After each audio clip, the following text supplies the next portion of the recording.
Bonjour à tous, merci de nous suivre sur Gabon 24. Nous sommes à Libreville, sur le site même qui abrite cette 16e conférence des ministres africains en charge de l'environnement. Et dans le cadre justement de notre programme L'Entretien, nous recevons Monsieur Ibrahim Masso. Il représente le Fonds mondial pour l'environnement. Monsieur Ibrahim Masso, bonjour. Bonjour. Et merci d'avoir bien voulu répondre à l'invitation de Gabon 24. Plaisir. Alors, Monsieur So, déjà, est-ce que vous pouvez nous présenter ce qu'est le Fonds mondial pour l'environnement? Alors, c'est exactement le Fonds pour l'environnement mondial. Le Fonds pour l'environnement mondial. Le Fonds pour l'environnement mondial, en anglais, Global Environmental Facility. Alors, le Fonds pour l'environnement mondial est la plus grande institution en matière de financement de projets environnementaux et qui cherche à adresser ou à traiter les questions d'environnement global. C'est un fonds qui est établi au niveau de la Banque mondiale à Washington et qui fonctionne suivant des cycles de 4 ans. Actuellement, nous en sommes au 6e cycle et chaque cycle est reconstitué par les donateurs qui donc alimentent ce fonds. À titre d'exemple, le fonds actuel qui est le 6e cycle qui va de 2014 à 2018 a été reconstitué à hauteur de 4,6 milliards de dollars. Ces ressources sont destinées à financer des projets pour les pays en développement et les pays à économie en transition dans le domaine des conventions internationales qui touchent les changements climatiques, la dégradation des terres, les eaux internationales, les polluants chimiques organiques, les polluants organiques persistants ou les produits chimiques, la biodiversité et enfin la dégradation de la couche d'ozone. Donc tous les pays qui sont membres de ces conventions-là, je veux dire les pays en développement, bénéficient de soutien du FEM pour mettre en œuvre ces conventions. Alors aujourd'hui, vous êtes à Libreville, vous prenez part à cette conférence. Quel est exactement le lien entre le fonds et la CMAE? Alors, notre présence ici à Libreville se justifie par d'abord le fait que nous appuyons les pays africains. L'Afrique fait partie des pays les plus importants parmi nos clients. Nous sommes actuellement, comme je le disais tout à l'heure, au 6e cycle qui se termine dans un an. Et nous avons engagé les négociations pour le 7e cycle. Alors, ce qu'il faut comprendre, c'est que quand nous travaillons, quand nous développons ces cycles, nous discutons avec les pays. Et l'occasion est, à mon avis, très bonne pour interagir avec les experts, les ministres et comprendre les priorités des pays africains, mais aussi présenter les stratégies que nous sommes en train de préparer. Pour la petite histoire, nous avons déjà un document de programmation, un document de politique que nous avons déjà présenté dès lundi. Le FEM a organisé un très grand événement le lundi avec une participation massive des experts et des organisations internationales pour décliner les programmes du 7e cycle. Et ce qu'il faut dire, c'est que le FEM est en train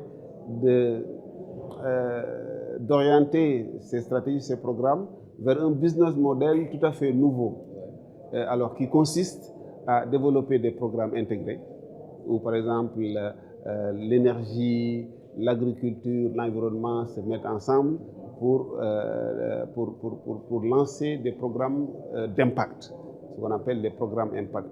Alors pourquoi ces programmes impact? C'est parce que pendant très longtemps, on a financé des petits projets dans des domaines sectoriels et on a eu du mal à voir l'impact sur le terrain, mais l'impact aussi sur les populations.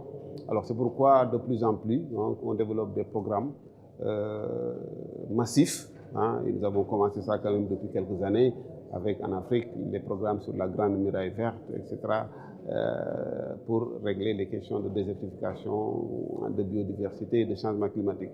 Nous sommes en train de faire ce qu'on appelle le upscaling, c'est-à-dire multiplier ces genres de programmes et vous allez voir de plus en plus, et notamment au niveau du FEM7 qui va commencer à partir de 2018, des programmes qui vont intéresser beaucoup de pays Et si je prends par exemple la région de l'Afrique centrale, un des programmes, c'est sur la gestion du bassin du Congo, qui va intéresser certainement le Gabon et d'autres pays. Nous avons également des programmes sur les eaux internationales pour traiter la question de l'érosion côtière, de la pollution tellurique, les programmes sur les produits chimiques. Encore une des programmes que nous avons lancés au niveau de l'Afrique, et le Gabon fait partie, c'est un programme sur ce qu'on appelle un observatoire pour aider les pays à mettre en place les politiques pour soutenir l'action concernant le traitement des déchets et la réduction de la pollution. On sait généralement que les financiers sont souvent réticents à sortir de l'argent. Est-ce que les conditions d'éligibilité sont abordables? Alors, pour ce qui concerne le FEM, et là c'est une bonne question parce que j'allais dire, il y a 6-7 ans, on nous a critiqué que effectivement nos procédures étaient assez longues, que l'accès au financement était un peu difficile et que certains pays étaient même réticents à venir solliciter nos projets. Alors la bonne nouvelle, c'est que fort de prenant en compte sérieusement ces critiques, nous avons réformé notre organisation de façon très approfondie. Nous avons réduit le cycle des projets. De 66 mois, nous sommes maintenant à 20 mois pour obtenir le projet. Nous sommes allés vers les pays, nous sommes plus près des pays. Et nous travaillons avec les pays sur la base de leurs priorités. En d'autres termes, lorsque nous voulons faire un projet dans le pays, nous nous déplaçons. Nous avons une concertation très large, non seulement avec notre correspondant qui est généralement le ministère de l'Environnement, mais tous les secteurs concernés, y compris également le secteur de la planification, des finances, agriculture, parce que nous avons également des domaines transversaux. Et nous discutons de priorités, de stratégies et surtout de programmes qui correspondent à la vision du pays. Généralement, les pays ont mis en place des programmes de développement, des agendas comme le cas du Gabon avec l'agenda que le président Bongo a lancé récemment, qui est la vision 2025, je crois. Alors nous essayons d'articuler nos programmes autour de ces priorités que les pays définissent, pour ne pas vraiment être en marge de la réalité des pays et de l'agenda international. Alors, sous une approche globalisante, est-ce qu'on peut avoir une idée des projets que vous avez financés et sur un cadre plus spécifique, qu'attendez-vous financer pour ce qui concerne le Gabon? Alors, nous avons financé parce que ce qu'il faut savoir, c'est que le FEM a été initié au lancement de la conférence de Rio. Donc, en pratiquement 1998, c'était la période initiale. 2002, on est entré de plein fouet dans la phase active, etc. Donc, ça fait 25 ans que le FEM finance les pays. Alors, au Gabon, nous avons financé des projets qui s'occupent de la préservation des forêts, le développement de parcs nationaux. Nous avons aidé le Gabon à mettre en place des aires marines protégées. Nous avons également aidé le Gabon dans le domaine des changements climatiques avec ce qu'on appelle les activités habilitantes qui préparent le pays à la mise en œuvre de la Convention, comme les communications nationales. Nous avons également financé récemment un projet sur le trafic illicite des animaux menacés, qui était un programme très vaste avec l'appui de la Banque mondiale pour 9 millions de dollars du FEM et une cinquantaine de millions de dollars de la banque. Donc ça, c'est des programmes structurants très grands. Dans le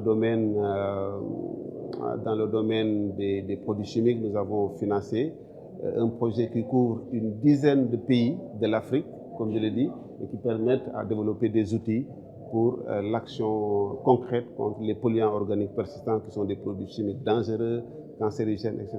Nous avons également d'autres programmes dans le domaine des eaux internationales et de la gestion durable des forêts. Alors, comme je l'ai dit, je pense que nous avons investi depuis le début à peu près 50 millions de dollars au niveau du Gabon. Et le FEM est conçu de sorte que lorsque nous investissons 1 million, nous demandons aux pays, aux partenaires de donner 3, 4, 5 millions, ce qui fait un effet de levier assez important. Donc les 50 millions ont certainement pu faire un leverage de centaines de millions dans le pays.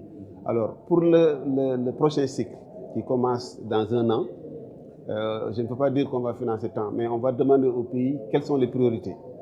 Qu'est-ce que vous voulez, dans quel domaine vous voulez, voilà, dans quel domaine vous voulez l'appui du FEM. Et en ce moment-là, nous discutons, nous conseillons également et nous aidons le pays à optimiser les ressources disponibles. Parce que si on dit par exemple que vous avez la possibilité dans 3 domaines où des allocations sont fixées, c'est climat, biodiversité et dégradation des terres. Il y a d'autres domaines où les allocations ne sont pas fixées, mais sont flexibles. Alors nous venons dire au pays, attention, ne vous limitez pas seulement aux domaines où les allocations sont fixées, mais ajoutez également d'autres domaines où vous avez la possibilité de bénéficier du financement. Ça multiplie ou ça peut doubler, j'allais dire, les possibilités pour le Gabon. Et nous sommes en train de discuter avec la partie gabonaise pour venir dans un an avec une équipe du FEM, les experts, pour aider le pays à programmer de façon rationnelle, de façon optimale, les ressources qui sont disponibles. Alors, M. Ibrahima Sow, nous sommes arrivés au terme de notre entretien. Vous disposez d'1 minute pour votre mot de fin. Oui, alors je voudrais simplement vous remercier pour l'opportunité que vous nous donnez de parler du FEM. Comme je le disais tout à l'heure, le FEM a célébré il y a un an ses 25 ans de financement de projets environnementaux. Nous sommes à la croisée des chemins. Nous sommes davantage à l'écoute des pays. C'est un partenariat en réalité. Parce que c'est vrai, c'est des financements que les pays donateurs donnent pour mettre en œuvre les conventions multilatérales. Mais je voudrais faire un appel. C'est que les pays donateurs, ce n'est pas seulement les pays riches. Les pays donateurs, et en Afrique, il y a déjà des pays comme la Côte d'Ivoire, l'Afrique du Sud, le Nigeria, l'Éthiopie qui sont donateurs. Notre présence ici au Gabon, et nous allons avoir des discussions avec les autorités pour inviter le Gabon à considérer la possibilité de devenir donateur. Et ça, c'est important, c'est stratégique, parce que ça permet au Gabon de prendre le leadership au niveau de la région et de capitaliser de façon assez concrète les possibilités de financement, non seulement avec le FEM, mais avec les autres partenaires au développement. Donc c'est un appel qui est lancé aux autorités du Gabon et des discussions officielles sont en train d'être préparées avec les autorités, n'est-ce pas, pour voir comment concrétiser cette possibilité pour le Gabon de devenir donateur du FEM et de participer, c'est ça l'importance, aux négociations. Quand vous êtes donateur, vous êtes à la table des négociations et vous influencez les décisions. Ça, c'est important et je réitère cet appel. C'est donc terminé pour cet entretien. Je rappelle que nous étions avec M. Ibrahima Sow, le coordonnateur régional du FEM, le FEM étant le Fonds pour l'environnement mondial. Merci d'avoir été avec nous. Restez sur Gabon 24.